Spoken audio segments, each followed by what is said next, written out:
Durant tout le processus des assises nationales de la refondation, 13 thématiques étaient à l'ordre du jour, mais c'est la question de la sécurité qui était au cœur des débats. Dans ce domaine, plusieurs recommandations ont été formulées, comme celle de développer de nouveaux partenariats militaires avec différentes puissances, le fait aussi d'instaurer un service militaire obligatoire pour les jeunes, mais aussi la dissolution et l'intégration des milices, malgré le fait supposé qu'elles soient auteurs de différentes exactions. C'est un plaisir parce que nous ne voudrions pas que ce mouvement-là aussi perdure d'une certaine manière. Notre recommandation était que ce mouvement-là soit intégré. Et donc cela a été pris en compte et nous trouvons notre compte dans ces assises. L'autre point important fut la question de la gouvernance. Il a été confirmé par les 1600 délégués présents sur place, l'élaboration d'une nouvelle constitution, la relecture de l'accord de paix d'Alger signé en 2015, ainsi que la relecture de la loi électorale. Ce qui vient d'être fait, à mon avis, est un projet de société.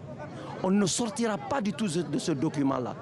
Tout est dit, de l'éducation, de la santé, de l'environnement, des institutions, de la constitution, de la bonne gouvernance, de la sécurité, de la défense. Tout a été dit. Et je ne vois pas un candidat prochainement qui viendra au Mali qui peut trouver mieux qui n'est pas dans ce document-là. Tout un programme qu'un comité de suivi sera chargé d'en mettre en œuvre. Sur la question de la durée de la transition, les délais varient de 6 mois à 5 ans. Dans son discours, le président, le colonel Assimi Goïta, a rappelé qu'il mettra en place un chronogramme dans les jours qui viennent, un calendrier qui est très attendu par la communauté internationale ainsi que la CEDEAO qui préconise un retour à un ordre constitutionnel rapide sous peine de sanctions.